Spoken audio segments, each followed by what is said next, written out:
Beshem ha'af, ve'haben, ve'ruach hakodesh, ha'elohim echad. Di dalam nama Bapa dan Putra dan Roh Kudus, Allah yang Esa. Amin. Kita akan membaca dahulu penjelasan dari Rasul Paulus, atau sering saya sebut sebagai Rabi Shaul, karena memang dia adalah seorang rabi. Dia adalah orang Yahudi, lulusan dari sekolah Beit Hillel yang terbaik di sana, dan kemudian dipanggil oleh Tuhan Yesus untuk menjadi corong Injilnya. Dalam bahasan Galatia pasal 4 ini menarik sekali. Hagar sebagai Yerusalem yang sekarang. Jadi bukan Islam. Dia itu Yerusalem yang sekarang. Yerusalem yang sekarang itu apa sih? Israel. Jadi Hagar bukan lambang bagi Muslim, bukan. Ismail bukan lambang bagi Muslim, menurut Alkitab Perjanjian Baru. Kalau saudara Muslim itu mengidentikan mereka sebagai keturunan Ismail, ya silakan. Namanya juga belief. Tetapi kalau kita membaca Alkitab kita, Hagar, Ismail tidak bicara tentang keislaman, tapi bicara justru tentang Yerusalem yang sekarang. Yerusalem secara fisik, Yerusalem yang lahir secara darah, yaitu orang-orang Israel. Galatia pasal 4, ayat 21 sampai 31. Katakanlah kepadaku, hai kamu yang hidup di bawah hukum Taurat. Tidakkah kamu mendengarkan hukum Taurat? Bukankah ada tertulis bahwa Abraham mempunyai 2 anak, seorang dari perempuan menjadi hambanya, dan seorang dari perempuan yang merdeka. Tetapi anak dari perempuan yang menjadi hambanya itu diperanakkan menurut daging, dan anak dari perempuan yang merdeka itu oleh karena janji. Ini adalah suatu kiasan, sebab kedua perempuan itu adalah 2 ketentuan Allah. Yang satu berasal dari Gunung Sinai, yang melahirkan anak-anak perhambaan, itulah Hagar. Saya tanya, apakah ini bicara tentang Saudi Arabia? Enggak. Ayat 25. Hagar biara Gunung Sinai di tanah Arab. Gunung Sinai di tanah Arab, tapi bukan Arab Saudi Arabia. Gunung Sinai, perhatikan. Dan ia sama dengan Yerusalem yang sekarang. Sinai disamakan dengan Yerusalem yang sekarang. Ya memang Sinai dan Yerusalem tempat yang berbeda. Tapi dalam hal ini diparalelkan oleh Rabi Saul. Karena ia hidup dalam perhambaan dengan anak-anaknya. Kenapa Sinai disamakan dengan Yerusalem yang sekarang? Karena dua-duanya bicara tentang penghambaan. Tetapi Yerusalem sorgawi adalah perempuan yang merdeka. Ia adalah ibu kita. Jadi perempuan yang merdeka bicara tentang Sarah. Perempuan yang dalam penghambaan dia bicara tentang Hagar. Hagar bukan Saudi Arabia. Hagar adalah Gunung Sinai yang paralel dengan Yerusalem yang sekarang. Ada banyak sekali bahasan-bahasan mengenai bagaimana Hagar ini adalah mewakili Yerusalem yang sekarang dan dia adalah Sinai. Ada beberapa tulisan dan bahkan bapak-bapak gereja pun memandang bahwa ini adalah memang kebenaran.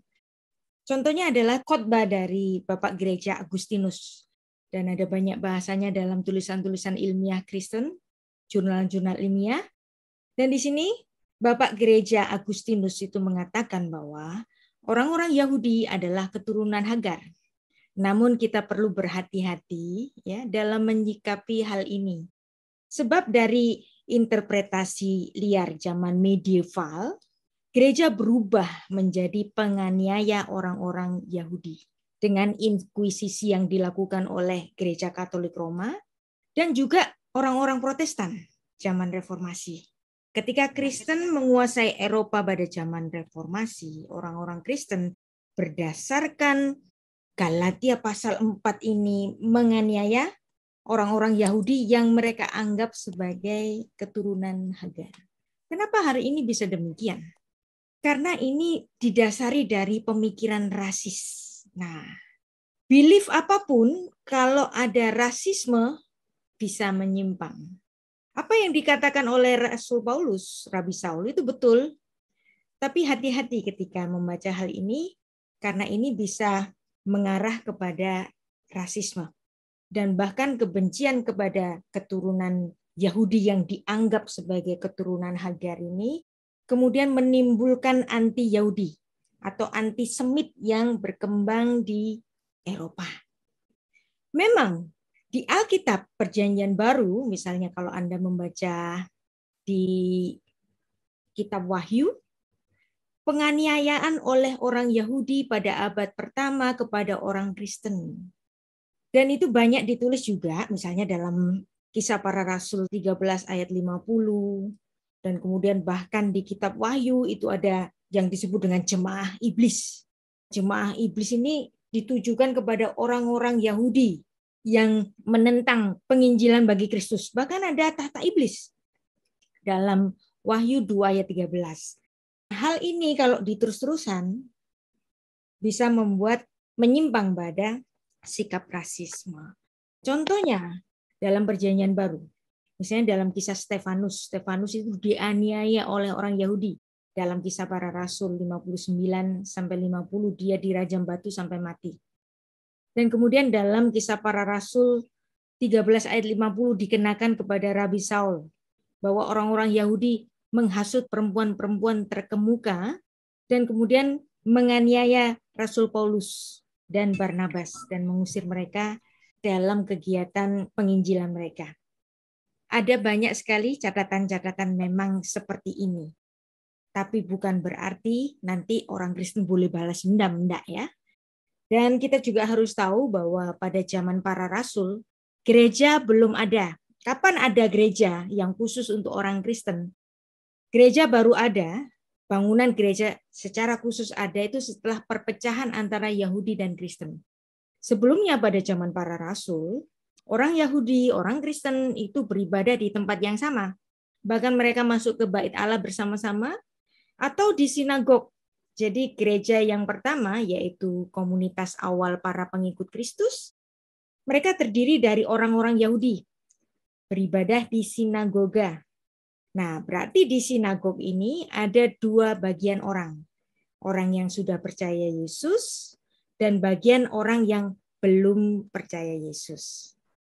Misalnya dalam Kisah Para Rasul 13 ayat 5 menuliskan demikian, setiba di Salamis mereka Paulus dan Silas memberitakan firman Allah di dalam rumah-rumah ibadah orang Yahudi.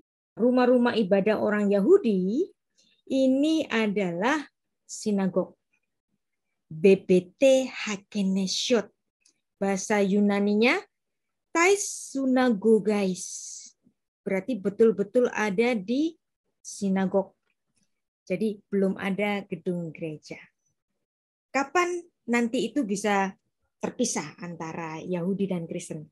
Yaitu dengan adanya Konsili Jamnia. Konsili Jamnia itu terjadi pada tahun kira-kira 95 Masehi.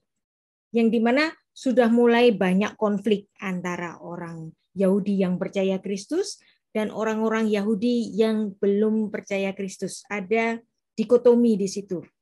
Ada dua kelompok yang kemudian terpisah.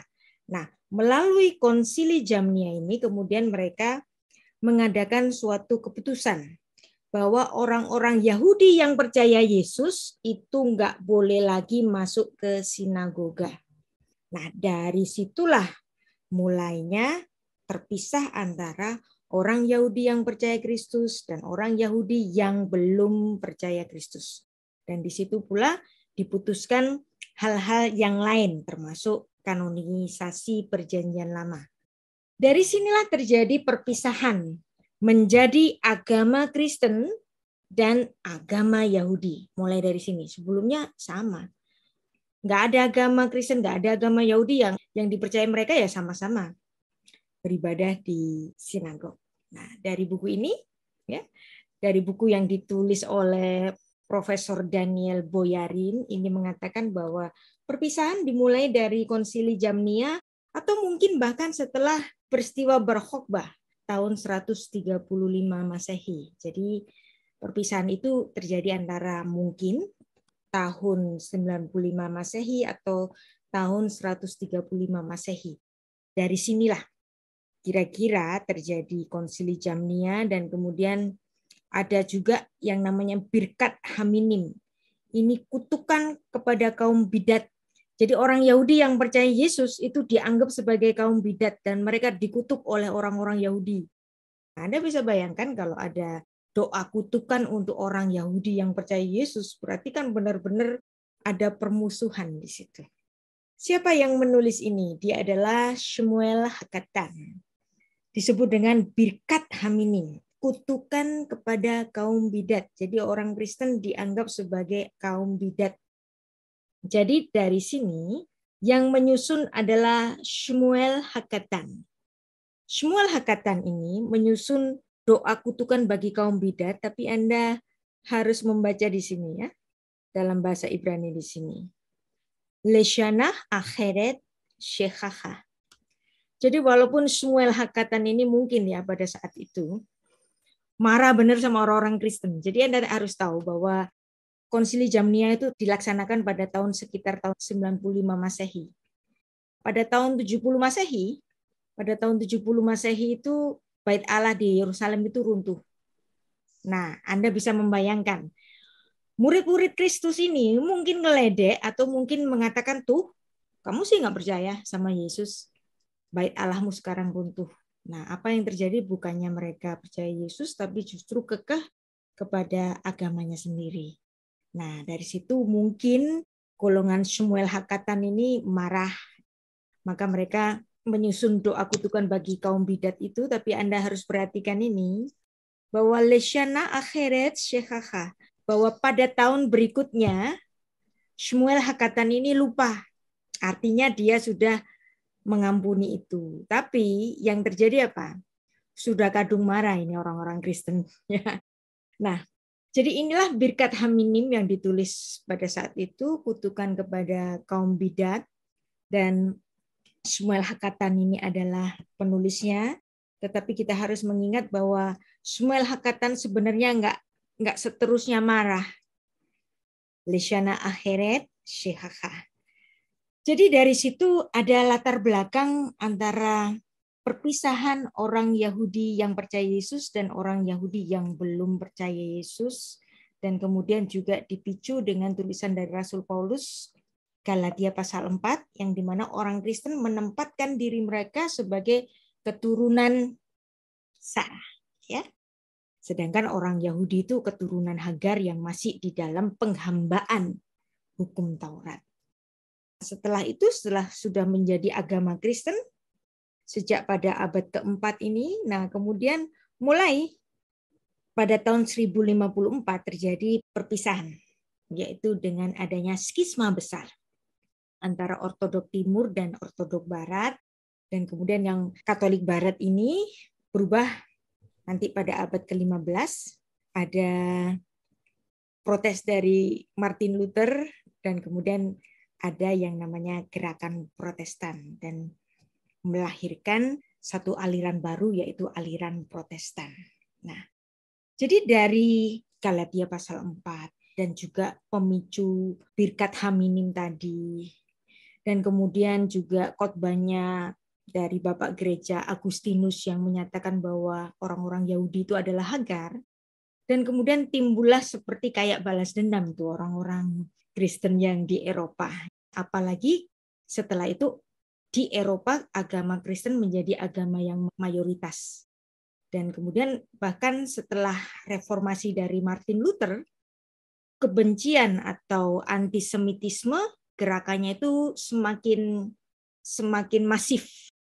Dan ada tulisan dari Martin Luther yang berjudul Jewish and Their Lies dan juga Shem Hamporas.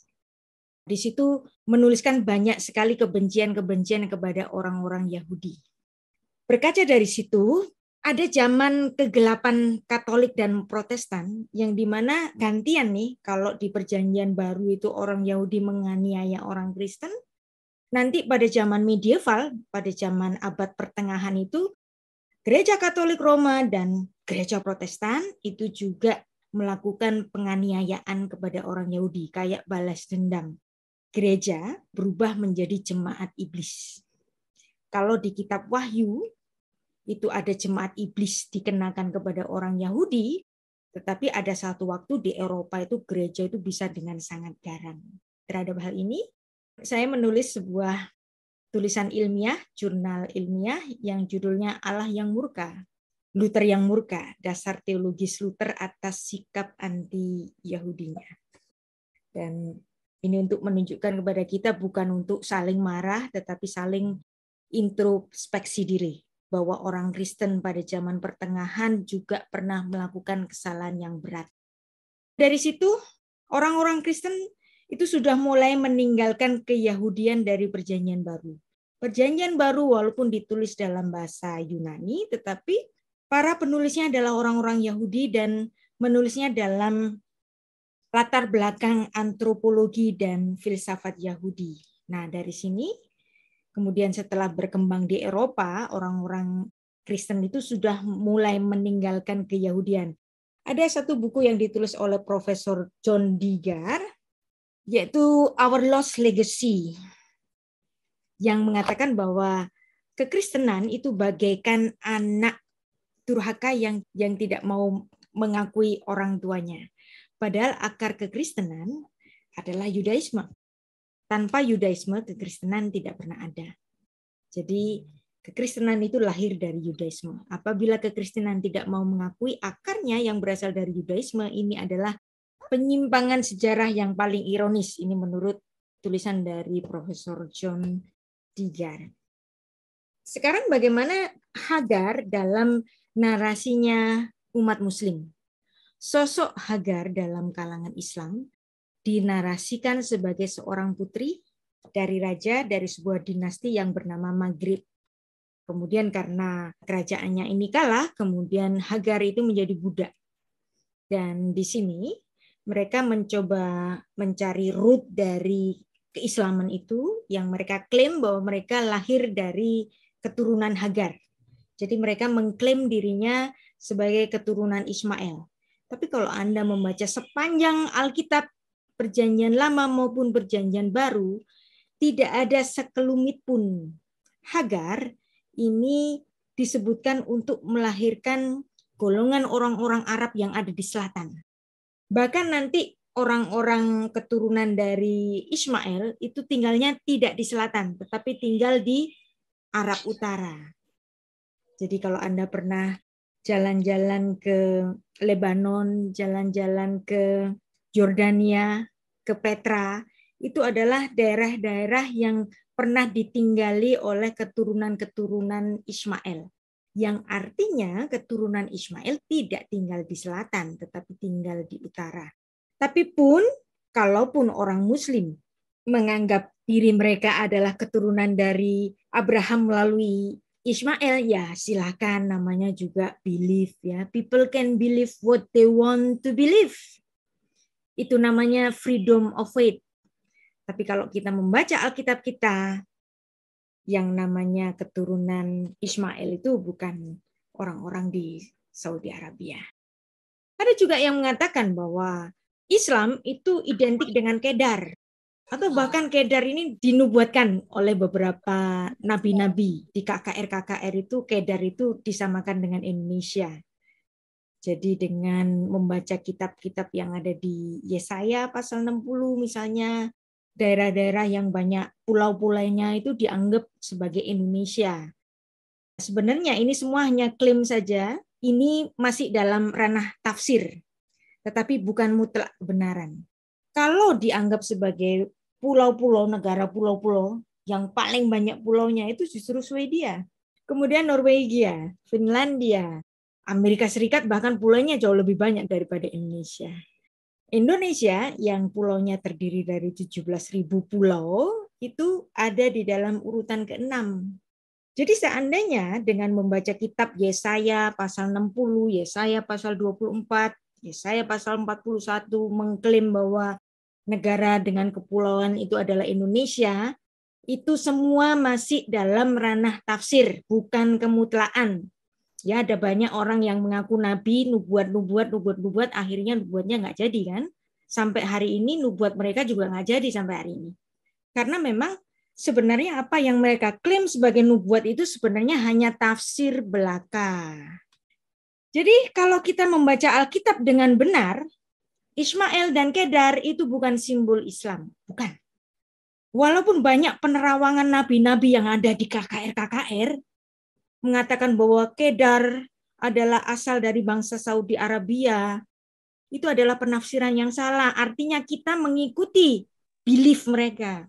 Mereka memang punya belief bahwa mereka adalah keturunan Ismail.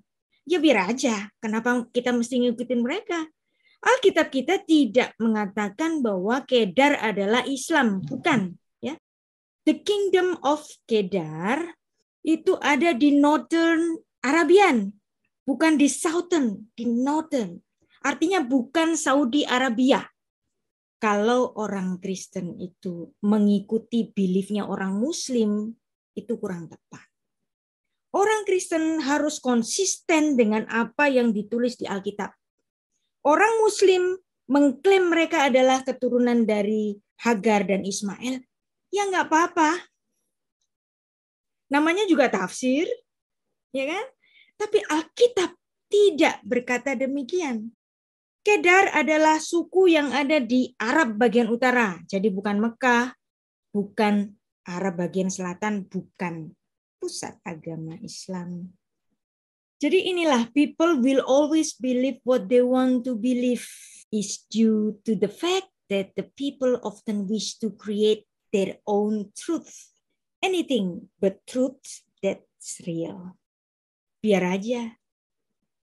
Their belief don't alter the truth itself. Kepercayaan mereka bukan berarti kebenaran. Jadi kalau orang Muslim menganggap mereka adalah keturunan Hagar dan Ismail, nggak apa-apa. Tapi kepercayaan mereka bukan kebenaran bagi kita.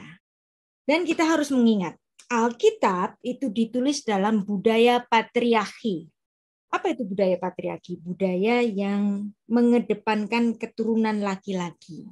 Jadi, kalau ada nama perempuan ditulis dalam Alkitab, berarti perempuan itu sangat penting. Ada berapa gelintir nama-nama perempuan dibanding dengan nama-nama laki-laki yang ada di Alkitab? Jadi kalau Anda memperhatikan ada nama perempuan di Alkitab, itu pasti perempuan itu memiliki suatu peran yang amat penting. Ada Hawa, istri dari Adam. Penting sekali, karena dia adalah ibu bagi semua manusia yang hidup. Kemudian ada Naamah. Naamah ini adalah anaknya dari Kain, yang melahirkan perempuan-perempuan cantik pada zaman Kejadian pasal 6 itu. Dan kemudian ada Sarah. Setelah Sarah ada nama Hagar, ada nama Ribka, Lea, Rahel, Tamar, Rahab, Rut, dan seterusnya. Semua nama-nama di sini adalah orang-orang penting. Karena Alkitab ditulis dalam budaya patriarki, kalau ada nama perempuan, pasti perempuan ini amat penting, termasuk Hagar. Jadi Hagar itu bukan sisipan, tetapi dia memegang peran yang amat penting. Dan dia bukan wakil dari Islam, bukan. Dan keturunan Ismail, kita harus tahu, pada abad pertama, mereka sudah menjadi bagian dari jemaat Kristus. Siapa mereka? Mereka adalah Bani Yetur atau Bani Ituria. Sudah menerima Injil langsung dari Tuhan Yesus ketika Tuhan Yesus melayani di Tirus dan Sidon. Itu adalah wilayah Ituria. Berarti wilayah Ituria ini adalah wilayah keturunan Ismail. Anda nanti bisa membaca dalam Matius pasal 4. Jadi abad pertama golongan Ismail itu sudah dikunjungi oleh Tuhan Yesus. Kemudian Rasul Paulus dimuridkan di wilayah Arab, Galatia pasal 1, yaitu di mana? Di Syria, di Damaskus. Kemudian turun ke Nabatea. Nah, Anda tahu peristiwa Pentakosta di situ juga ada sebagian dari keturunan Ismail ikut mendengar khotbahnya Petrus. Pada abad keempat Masehi, kerajaan Arab Kristen di Banu Gasan Di utara semenanjung Arabia, kerajaan Hira, dari suku Tanuh di timur laut semenanjung itu, ada kerajaan Kristen Himyar di Yaman Selatan. Dan sebaran komunitas Kristen di Arab, di Najran, serta kampung-kampung Kristen Arab di pesisir barat semenanjung Arabia. Yang artinya keturunan Ismail juga menjadi bagian jemaat Kristus. Bani Yetur ini menarik ya. Berdasarkan terjemahan Septuaginta pada 1 Tawarik 5 ayat 19, beberapa komentator termasuk Genesius menyamakan Bani Ituria itu dengan Yetur. Yetur itu adalah salah satu putra dari Ismail. Dan suku bangsa Ituria ini adalah suku yang semi nomaden. Pada waktu Romawi itu masuk ke daerah Palestina, kemudian Ituria ini berubah menjadi suku para penyamun. Dan mereka itu sangat kuat sekali, mereka dikenal sebagai suku pemanah seperti kemampuan dari Ismail itu. Jadi di sini menunjukkan bahwa Ismail itu bukan simbol dari Islam. Ini adalah bukti-buktinya. Ismail bukan simbol dari Islam. 1 Tawarik 1 ayat 28 ini sangat penting untuk kita pahami. Bahwa Alkitab mengakui bahwa anak-anak Abraham ialah Ishak dan Ismail. Yang artinya di sini Ishak maupun Ismail adalah dua bagian yang mendapatkan berkat dari Allah. 1 Tawarik 1 ayat 28. Dan keduanya ini merupakan putra dari Sarah. Kenapa? Karena lahirnya Ismail adalah keinginan Sarah.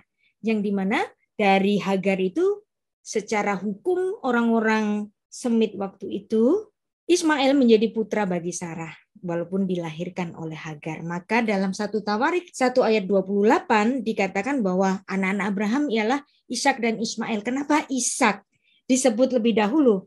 Karena yang mendapat berkat anak sulung adalah Ishak. Walaupun Ismail lahir duluan, tapi berkat anak sulung diberikan kepada Ishak. Sekarang kita mempelajari asal dari mana ini terjadi, yaitu pada Kejadian pasal 16. Adapun Sarai, istri Abram itu tidak beranak. Ia mempunyai hamba perempuan, orang Mesir. Anda tahu kenapa kok ini ada orang Mesir tiba-tiba ada di kemah Abraham?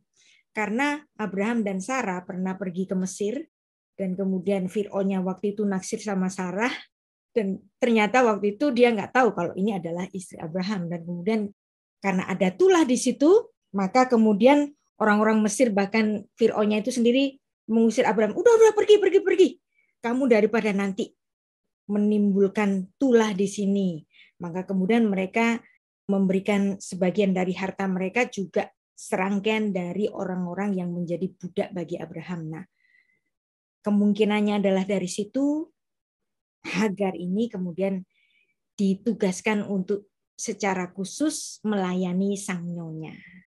Nah, jadi ini Hagar. Hagar itu bisa artinya itu terbang atau lari. Nah, Hagar. Gar ini sendiri itu artinya orang asing. Jadi selain ini menjadi nama, ini juga bisa sebagai seperti julukan. Itu si orang asing. Orang asing dari mana? Oh, orang asing dari Mesir. Jadi Hagar, dia dipanggil Hagar. Berkatalah Sarai kepada Abram, engkau tahu Tuhan tidak memberi aku melahirkan anak, tetapi baiklah hampiri hambaku. Mungkin dari dialah dapat memperoleh seorang anak. Dan Abram mendengarkan perkataan Sarai. Abram menuruti pernyataan Sarai. Jadi Sarai, istri Abram itu, mengambil Hagar, hambanya orang Mesir itu, yakni ketika Abram telah 10 tahun tinggal di tanah Kanaan, lalu memberikannya kepada Abram suaminya untuk menjadi istrinya. Kenapa? Karena Sarainya sendiri nggak punya anak. Jadi Anda bisa bayangkan, di sini Abram nggak punya anak kandung. Dia punya hamba yang sangat setia, Eliezer. Dan itu juga diadopsi oleh Abraham. Tapi bagaimanapun seperti janji Tuhan kepada Abram, bahwa Abram memiliki keturunan seperti pasir di laut dan bintang di langit. Tapi Sarah ini gundah karena dia tetap nggak dikasih putra. Dan kemudian dia mengambil Hagar sebagai surrogate mother. Ibu yang melahirkan untuk keturunan Abraham. Nah, tapi ternyata disinilah konflik itu bermula. Anda bisa membayangkan kenapa sih Sarah ini kok bisa mengajukan Hagar kepada Abram. Artinya hubungan antara Sarah dengan Hagar ini pasti sangat baik. Pasti sangat baik.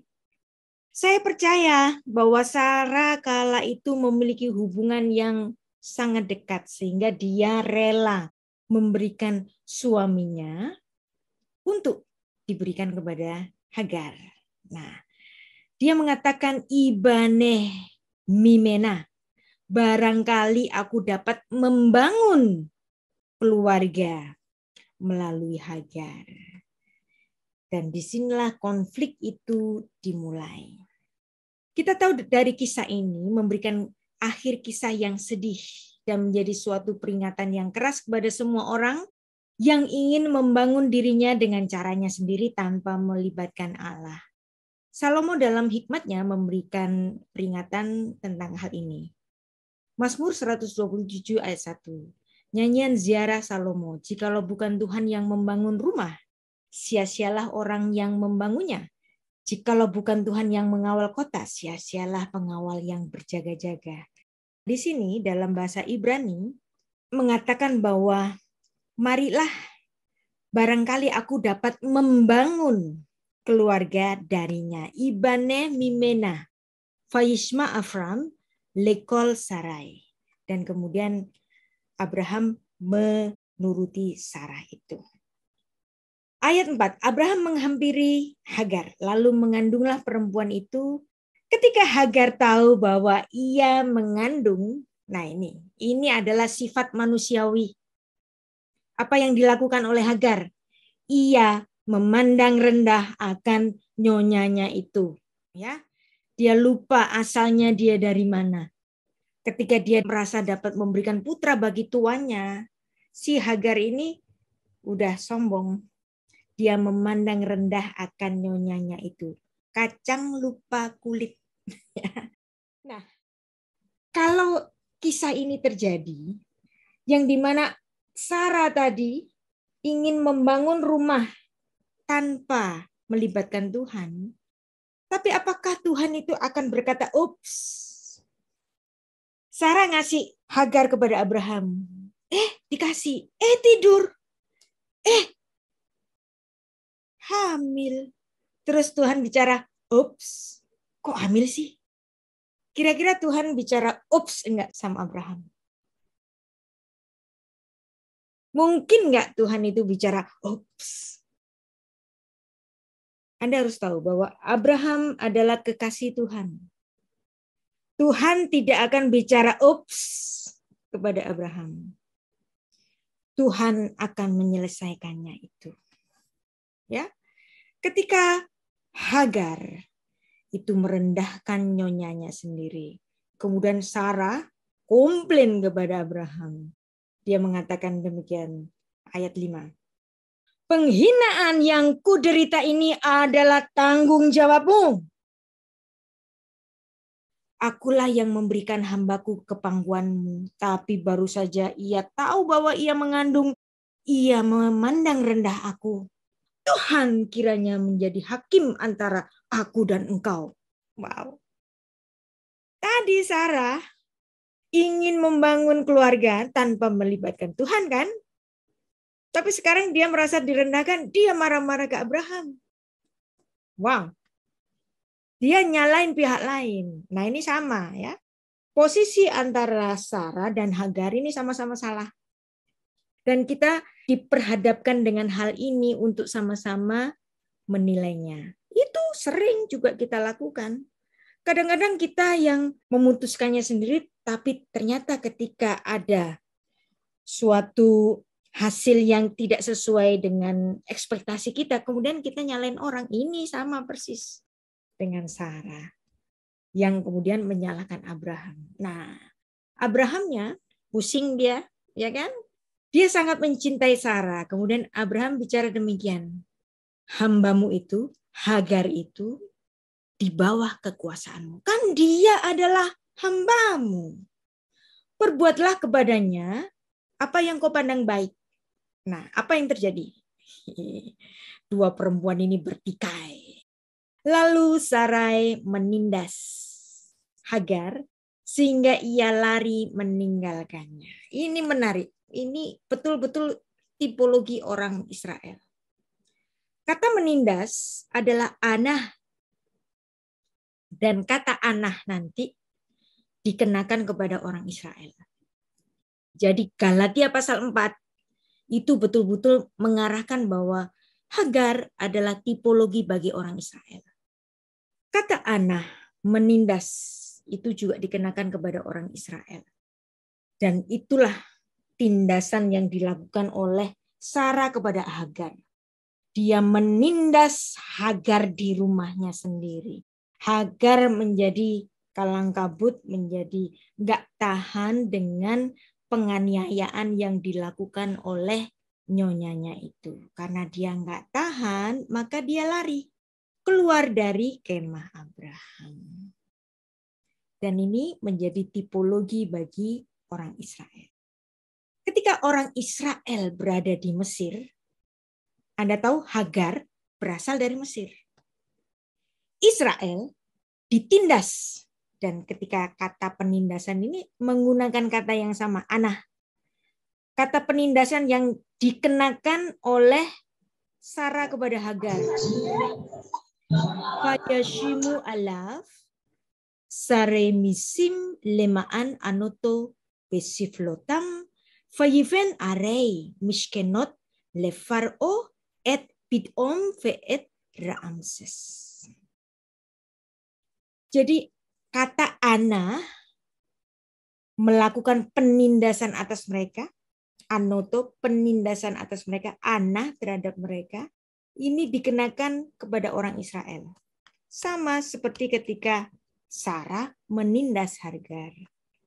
Orang Israel ditindas ana. Jadi penindasan kepada Hagar ternyata ada hubungannya dengan apa yang akan dialami oleh orang Israel nanti. Ya, 400 tahun kemudian. Keluaran 1 ayat 11-12. Tetapi makin ditindas Ana, ini kata Ana yang digunakan oleh Sarah tadi, makin bertambah banyak dan berkembang mereka sehingga orang merasa takut kepada orang Israel itu, kata Ana. Jadi kemarahan Sarai memang dipicu dari keangkuhan Hagar. Namun demikian bukan berarti bahwa tindakan Sarai yang menindas Hagar itu dibenarkan. Alkitab Perjanjian Baru menulis orang-orang yang menderita karena kesalahan mereka sendirilah yang harus menanggung penderitaan mereka dengan sabar. Jadi seperti nama Hagar, the stranger, orang Israel itu juga tinggal di Mesir sebagai orang asing. Hagar artinya orang asing. Hagar dianiaya oleh Sarah. Israel dianiaya di Mesir. Jadi Israel itu identik dengan Hagar. Dan ketika Hagar dalam keadaan hamil lari ke padang gurun, ini sama dengan perjalanan orang Israel di padang gurun. Wow. Jadi ada tipologi-tipologi yang diulang. Dan di situ malaikat Tuhan, Tuhan besar, itu adalah Mal'ah Adonai. Itu adalah teofani Allah dalam perjanjian lama. Kalau Anda belajar ilmu teologi, Mal'ah Adonai itu adalah teofani Allah atau bahkan Kristofani. Jadi penampakan Kristus pada perjanjian lama. Pada Kejadian 16 ayat 7, lalu malaikat Tuhan menjumpainya di dekat mata air di padang gurun, yakni dekat mata air ke jalan Syur. Mal'ah Adonai, bukan sembarang malaikat, tapi ini adalah teofani Allah. Allah yang datang dalam wujud malaikat. Atau disebut dengan Kristofani, penampakan Kristus pada perjanjian lama. Dia menjumpai siapa? Dia menjumpai Hagar. Mal'ah Adonai, malaikat Tuhan besar-besar ini, katanya, Hagar, hamba Sarai, dari manakah datangmu dan kemanakah pergimu? Jawabnya, aku lari meninggalkan Sarai nyonyaku. Kenapa Mal'ah Adonai itu menyapa dengan Hagar, hamba Sarai? Ini untuk mengingatkan kepada Hagar, kamu itu hamba. Kamu tidak selayaknya sombong terhadap nyonyamu. Nah, kemudian Hagar menyatakan, aku pergi karena aku dianiaya oleh nyonyaku. Tapi di sini pernyataan dari Mal'ah Adonai ini apa? Kamu adalah hamba Sarai. Maka kamu harus tetap menjadi hamba Sarai. Di sini Mal'ah Adonai mengajari Hagar untuk tetap rendah hati. Lalu kata Mal'ah Adonai, kata malaikat Tuhan itu, kembalilah kepada nyonyamu, biarkan engkau ditindas di bawah kekuasaannya. Wow. Jadi kadang-kadang ada penderitaan yang dibiarkan oleh Tuhan menimpa kita, sama dengan Hagar tadi. Dia menemui Hagar bukannya untuk melepaskan Hagar dari penderitaannya, malah disuruh nerusin. Kamu pulang aja, Gi. Biar aja nyonyamu nanti menganiaya kamu. Masuk akal nggak sih? Bukannya Mal'ah Adonai ini justru akan melepaskan penderitaan Hagar, gimana sih? Tapi justru di sini Mal'ah Adonai memberikan pengajaran bagi Hagar untuk tetap rendah hati. Kamu harus tahu tempatmu di mana.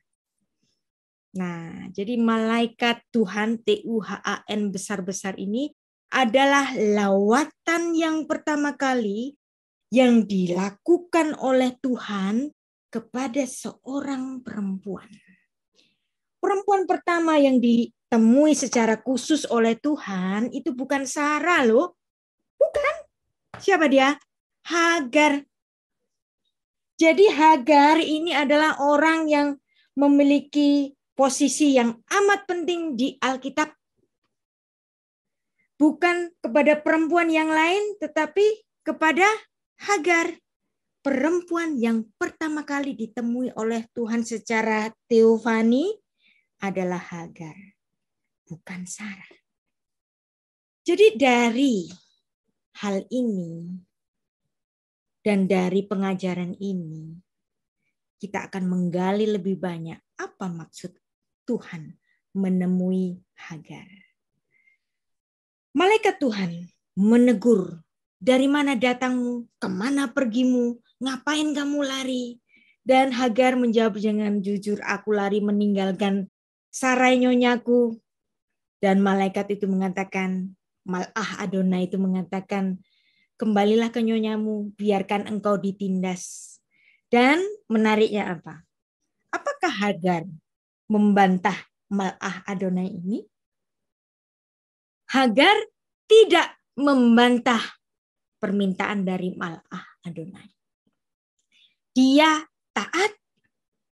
Ini adalah wujud ketaatan Hagar yang pertama. Resikonya apa kalau dia pulang?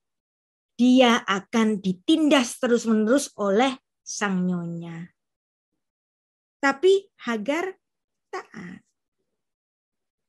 Jadi ini penting sekali. Apalagi Mal'ah Adonai itu bukan malaikat biasa. Yang bicara ini punya otoritas. Mal'ah Adonai kemudian menemui orang-orang lain. Misalnya kepada Musa. Jadi Mal'ah Adonai menjumpai Musa dan ini juga merupakan teofani atau kristofani. Kita baca ya. Keluaran 3 ayat 1-6. Adapun Musa ia biasa mengembalakan kambing domba. Yitro mertuanya, imam di Midian, sekali ketika ia menggiring kambing domba itu ke seberang padang gurun, sampailah ia ke gunung Allah yakni gunung Horeb. Lalu malaikat Tuhan, perhatikan malaikat terus Tuhannya besar-besar semua. Ini adalah teofani. Berarti ini adalah malaikat yang sama yang menemui Hagar. Menampakkan diri kepadanya di dalam nyala api yang keluar dari semak duri, lalu ia melihat dan tampaklah semak duri itu menyala, tetapi tidak dimakan api. Musa berkata, baiklah aku menyimpang ke sana untuk memeriksa penglihatan yang hebat itu, mengapakah tidak terbakar duri itu? Ketika dilihat Tuhan, Anda lihat di sini. Malaikat Tuhan disamakan dengan Tuhan. Kemudian dilihat Tuhan bahwa Musa menyimpang untuk memeriksanya. Berserulah Allah, disamakan dengan Allah, ya. Mal'ah Adonai disamakan dengan Tuhan, disamakan dengan Allah. Di tengah-tengah semak duri itu kepadanya, Musa, Musa. Ia menjawab, ya Allah. Nah, Anda lihat, Mal'ah Adonai dipanggil Allah. Dan Mal'ah Adonai, malaikat Tuhan besar ini, ia berfirman. Jadi, demikianlah ilmu teologi memandang Mal'ah Adonai, malaikat Tuhan ini adalah Allah sendiri. Nah, kemudian Mal'ah Adonai ini berkata kepada Musa, akulah Allah ayahmu, Allah Abraham, Allah Ishak, dan Allah Yakub. Fayomer Anohi Elohe Afiha, Elohi Abraham, Elohi Ishak, Elohe Yaakov. Jadi ini malaikat yang sama yang bicara kepada Musa. Nah, dari sini kemudian timbul satu kepercayaan orang Yahudi bahwa ada kepercayaan dalifne mi'ata omet. Ingatlah di hadapan siapa engkau berdiri, di hadapan siapa engkau berbicara. Kemanapun ada CCTV yang terus-menerus bergerak di sekeliling kita, melihat kita hari ini. Jadi jangan main-main karena mata Tuhan itu selalu melihat. Nah, sekarang kita akan meneruskan. Kembali lagi ke peristiwa Hagar tadi. Bicara mengenai janji mengenai Ismail. Berkat menjadi bangsa yang besar. Sifatnya seperti keledai liar. Keledai liar ini seringkali diartikan secara negatif gara-gara diterjemahkan keledai liar. Kata liar ini menimbulkan kesan negatif, padahal enggak. Alkitab bahasa asli enggak menulis liar seperti ini. Ini adalah terjemahan dalam konteks aslinya. Jadi ada penindasan kepada Hagar.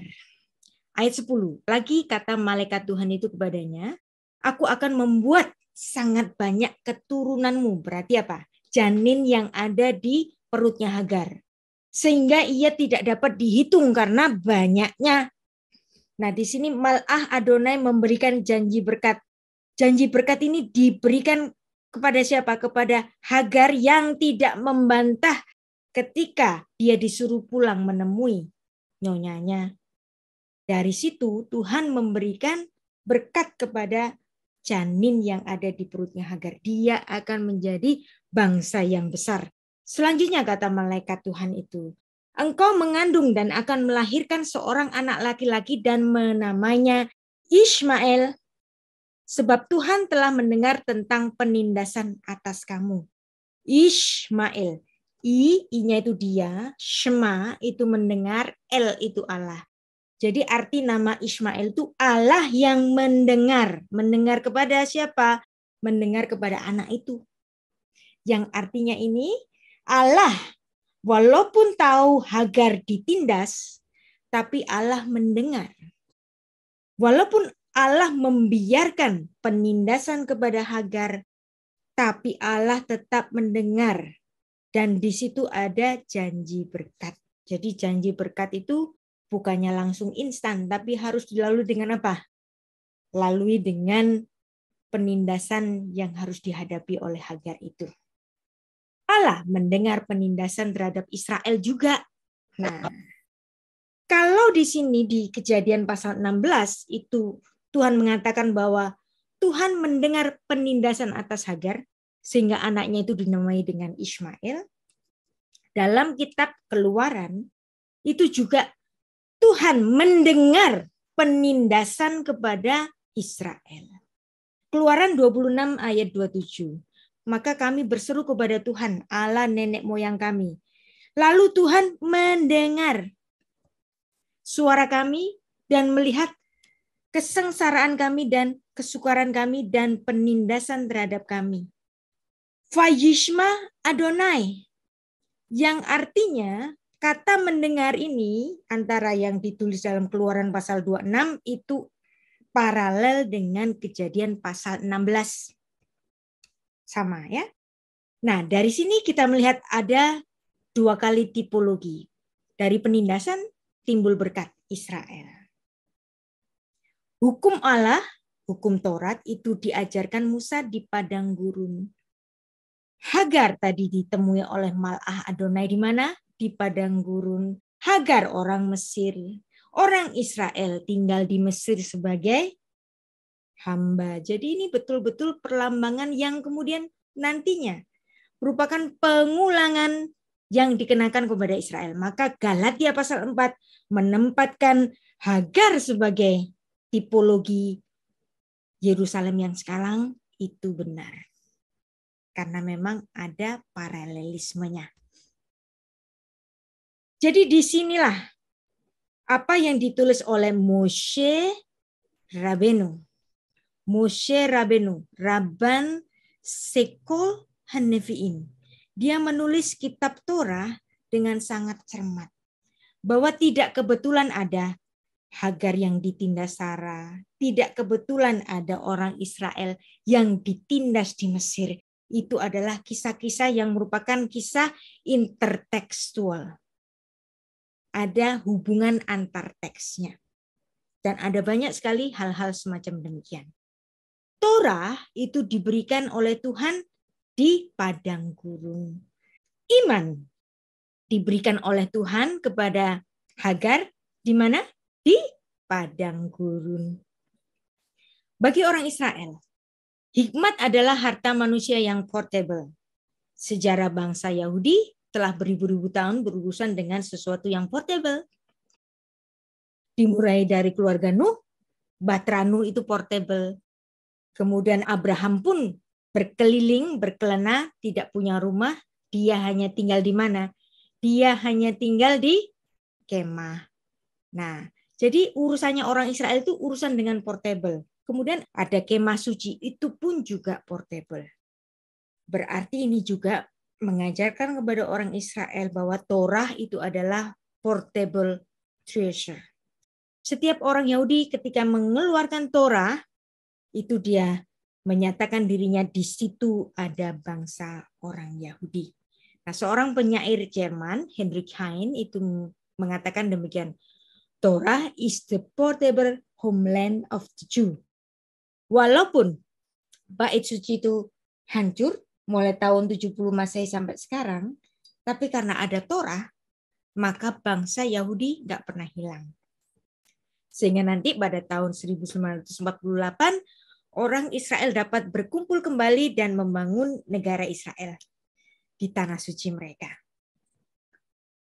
Jadi itulah yang membuat bangsa Yahudi tidak pernah kehilangan identitasnya karena mereka selalu diikat oleh satu kitab, yaitu kitab Torah.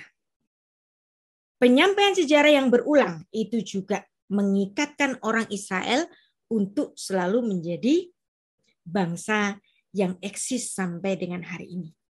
Bagaimana dengan berkat sebagai keledai liar? Seorang laki-laki yang lakunya seperti keledai liar. Demikianlah nanti anak itu tangannya akan melawan setiap orang yang melawan dia dan tempat kediamannya akan menentang semua saudaranya. Jadi di sini dia disebut sebagai keledai liar. Kalau saya menerjemahkan ini daripada ini nanti disalahartikan, lebih baik diterjemahkan dengan keledai hutan. Yang artinya dia keledai tanpa pemilik, yang artinya dia hidup bebas. Kalau diterjemahkan menjadi keledai liar, itu yang membuat kita, pantes orang Muslim itu suka musuhin kita karena dia keledai liar sih. Enggak, ya. Bukan itu. Keledai liar itu artinya orang yang sangat tangguh seperti keledai beban. Tetapi dia enggak punya pemilik, berarti dia adalah keledai yang bebas. Keledai yang merdeka. Malaikat Tuhan menyatakan janji kepada Hagar agar ia nanti melahirkan anak laki-laki yang diinginkan Abraham. Kenapa dia harus kembali ke kemahnya Abraham untuk melahirkan Ismail? Saya tanya. Kenapa? Kira-kira. Karena zaman dulu nggak ada DNA. Kalau Hagar nggak melahirkan putranya di kemah Abraham, Ismail tidak akan diakui sebagai putranya Abraham. Maka Hagar harus pulang ke kemah Abraham untuk memberikan putra bagi Abraham. Kalau hari ini misalnya terpisah jauh gitu, antar benua bahkan, dia bisa ngeklaim, oh ini bapakku, oh itu anakku. Kenapa? Karena sudah ditemukan DNA. DNA-nya sama berarti ini bapaknya. Mirip ini turunannya berarti ini bapaknya. Tapi kalau zaman dahulu, kalau nggak melahirkan di kemah Abraham, dia nggak akan diakui sebagai putra Abraham. Jadi permintaan Mal'ah Adonai yang menyuruh Hagar kembali ke kemah Abraham yang walaupun ditindas oleh Sarah, itu memberikan nanti status kepada anaknya itu sebagai putra Abraham. Itulah sebabnya nanti kita sudah membacanya kan di kitab 1 Tawarikh tadi, putra Abraham adalah Ishak dan Ismail. Ismail diakui sebagai putra Abraham karena apa? Dia lahir di kemahnya Abraham. Jadi walaupun dia sebagai keledai liar, ini bukan dalam artian yang negatif. Bahkan ada keturunan dari Yakub Isyakar itu disebut sebagai keledai. Jadi julukan keledai kepada Ismail ini bukan julukan yang negatif. Karena anaknya Yakub sendiri juga disebut sebagai pere Adam, keledai juga. Nah, supaya kita nggak salah paham itu saja. Nah, jadi di sini kita dapat mengerti kenapa kok Ismail itu diakui sebagai putra Abraham. Meski ada banyak penafsiran antara Ishak dan Ismail yang kemudian menjadi seteru, anggapan itu sebenarnya keliru, nggak benar. Karena sebab kedua saudara itu bersama-sama memakamkan ayah mereka. Ditulis dalam Kejadian pasal 25. Dalam budaya Semit, brother yang bersama-sama memakamkan orang tua mereka itu adalah dalam keadaan tidak berseteru. Dan Alkitab membuktikan ini. Kejadian 25 ayat 7-10.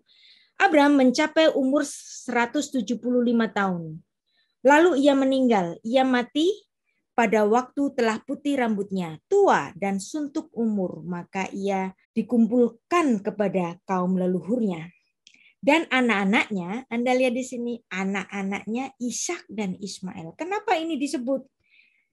Itulah pentingnya Ismail lahir di kemah Abraham, walaupun ibunya harus menderita ditindas oleh Sarah.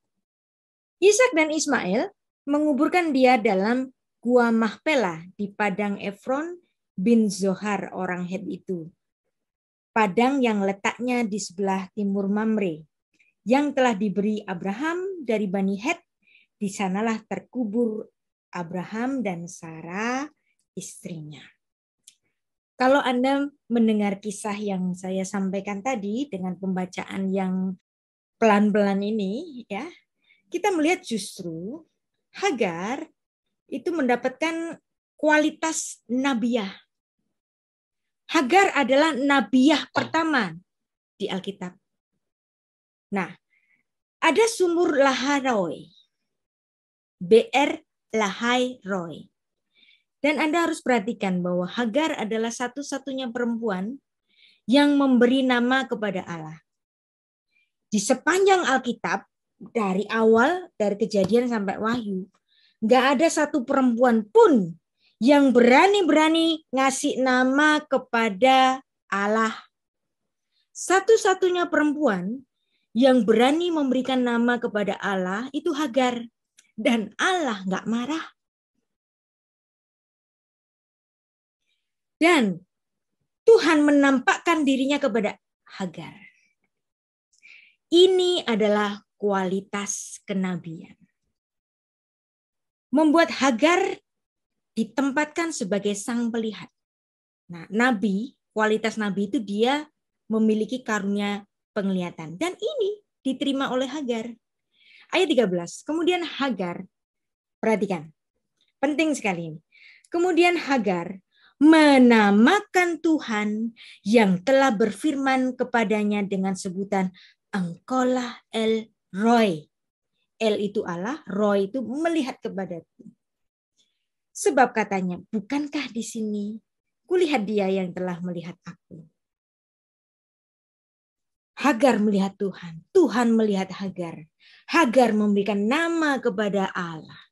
Satu-satunya perempuan yang ngasih nama kepada Allah itu Hagar. Terus gara-gara teman muslim ngeklaim mereka adalah keturunan Ismail, terus Anda iya-iya aja. Enggak dong. Hagar memiliki kualitas kenabian. Galatia pasal 4 menyamakan Hagar sebagai Yerusalem yang sekarang. Yang artinya Hagar adalah lambang dari Israel secara jasmani. Hagar adalah nabiah pertama di Alkitab. Hagar adalah seorang pelihat. Seorang nabi adalah juga seorang pelihat. Misalnya seperti yang ditulis dalam 1 Samuel 9 ayat 9.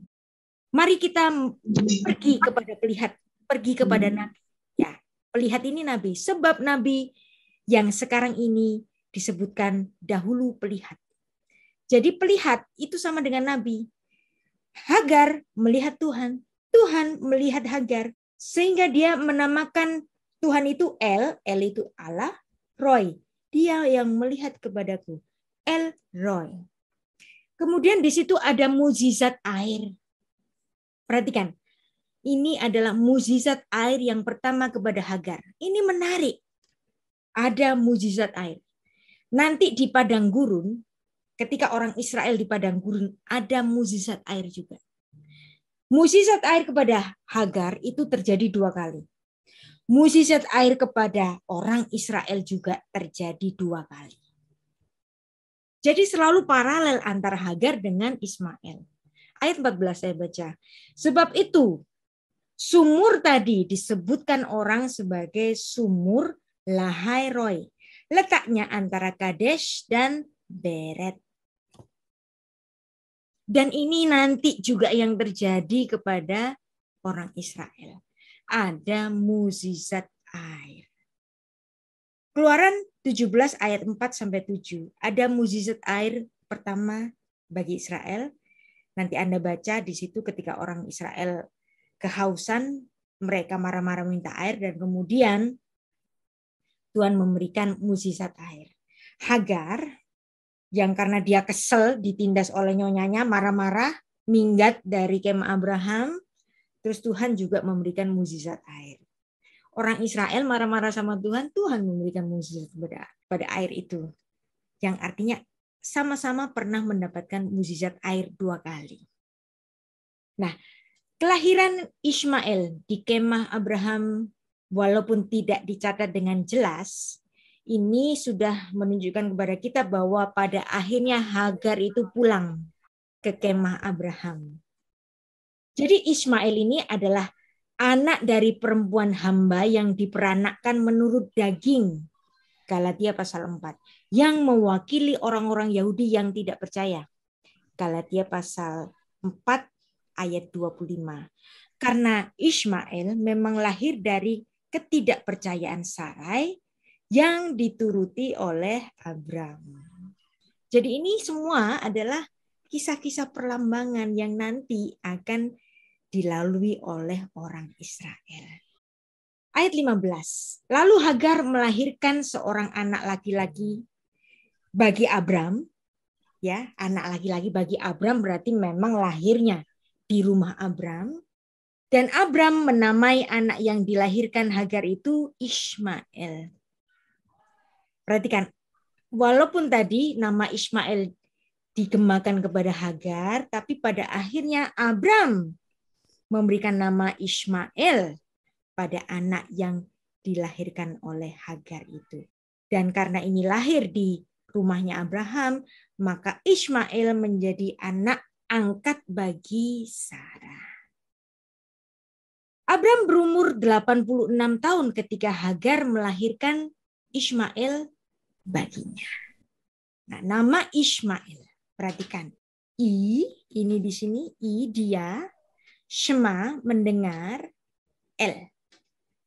Dia mendengar. Siapa yang mendengar? El. Elohim mendengarnya.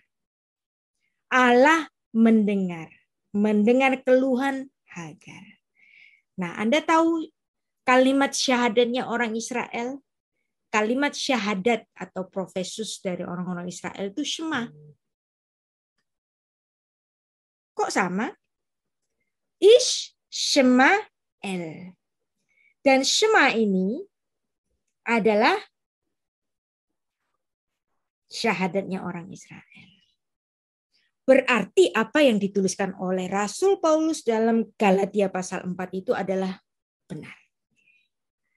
Nah, itulah kehebatan dari Alkitab kita kalau kita membaca dengan sangat seksama, hati-hati. Dan beginilah cara Musa memberikan satu pengajaran dalam tulisan-tulisannya itu dengan urut, dengan bahasa yang bisa dikaitkan antara ayat yang satu dengan ayat yang lainnya. Kredo atau kalimat syahadatnya orang Israel itu Shema Israel, Adonai Elohinu, Adonai Echad, disingkat dengan Shema saja. Ada hubungannya nggak sih dengan nama Ish Shema El? Dan kalimat syahadat orang Israel Shema. Ish Shema El. Itulah makna Galatia pasal 4. Dan Tuhan Yesus pun menggemakan Shema ini dalam Markus 12 ayat 29. Ia juga menyatakan Shema Israel, Adonai Eloheinu, Adonai Echad. Nah, Hagar dan Ismail itu sering kita pandang rendah. Orang-orang Kristen itu sering memandang rendah Hagar dan Ismail. Gara-gara apa? Gara-gara tetangga kita, umat Muslim, menyatakan bahwa mereka adalah keturunan Ismail. Dan itu kita beli. Padahal enggak, ya. Itu adalah menurut persepsi mereka. Sehingga kita itu jarang sekali mau mengupas tentang Hagar dan Ismail ini. Atau gara-gara dia disebut sebagai keledai liar. Padahal itu adalah ketidaktepatan terjemahan yang menimbulkan kesan buruk. Padahal keledai liar, pere Adam, bahasa Ibraninya, itu nggak ada kata liar di dalamnya, itu nggak ada kata liar. Pere itu keledai yang bebas. Adam itu orang yang seperti keledai yang bebas. Maka saya lebih suka keledai liar itu diterjemahkan sebagai keledai hutan aja daripada nanti menimbulkan salah paham gara-gara terjemahannya seperti itu. Jadi kita harus menghilangkan kesan buruk kepada Hagar dan Ismail. Alkitab tidak menulis hal yang buruk kepada Hagar dan Ismail. Iya memang. Hagar pernah sombong pada nyonyanya, iya betul. Tapi kemudian dia taat loh. Suruh pulang dia mau dengan konsekuensi dia bakal ditindas oleh nyonyanya itu. Dan dia taat. Dan ketaatan ini nanti membuahkan aroma yang wangi. Nanti saya di sesi kedua akan membahas tentang itu. Jadi keturunan Ismail pun pada abad pertama, abad keempat itu sudah menjadi bagian dari jemaat Kristus. Jadi jangan karena tetangga menyatakan mereka keturunan Ismail terus kita jadi anti dengan Ismail. Enggak ya. Kita harus membaca Alkitab kita dengan benar.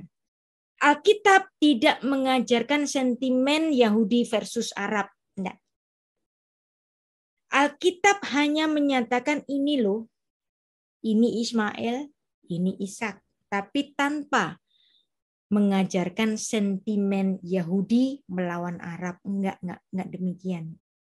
Ismail itu memang lahir dari ketidakpercayaan Sarai yang dituruti oleh Abraham. Dan kalau kita membaca lagi dalam sepanjang perjanjian lama, sebenarnya keturunan Ismail dan keturunan Ishak itu enggak berseteru. Anda bisa dapatkan kok bukti-buktinya misalnya dalam 2 Samuel 17 ayat 25. Absalom telah mengangkat Amasa menggantikan Yoab untuk mengepalai tentara. Amasa adalah seorang yang bernama Yitra. Yitra ini orang Ismail. Perhatikan, berarti Orang Ismail itu juga bersekutu dengan orang-orang Israel. Nah, satu lagi dalam 1 Tawarik 27 ayat 30. Seorang keturunan Ismail itu menjadi kepala pengawas unta-unta keluarga Raja Daud. Yang mengawasi unta-unta itu ialah Obil, orang Ismail. Yang artinya orang Israel tidak berseteru dengan Ismail. Enggak, ya. Dan dia menjadi pengawas keledai-keledai betina, ialah Yehdeya orang Meronot. Sejarah Yahudi menunjukkan bahwa keturunan Ismail pada umumnya diterima baik sebagai anak bangsa, namun gara-gara orang Kristen mendengar klaim dari teman Muslim, jadi mereka selalu berprasangka negatif. Apalagi kalau kita harus menghayati nama Ismail. Nama Ismail itu indah sekali. Allah yang mendengar. Didengar oleh Allah. Itu wow banget loh. Dan nama itu berasal dari Allah. Berarti nggak sembarangan nama. Dan ada banyak orang-orang Yahudi itu bernama Ismail. Mungkin kalau orang Kristen nggak mau ngasih nama anaknya Ismail. Mungkin ya sebagian ya. Tapi kalau orang Yahudi itu banyak orang nama Ismail. Dan bahkan ada Rabi Ismail. Ada imam yang bernama Ismail ben Elisha HaKohen. Dia adalah seorang imam. Rabi Ismail. Ada banyak orang-orang yang bernama Ismail, orang-orang Yahudi. Karena orang Yahudi tidak memiliki prasangka yang negatif kepada Ismail. Nah, ini adalah sesi yang pertama.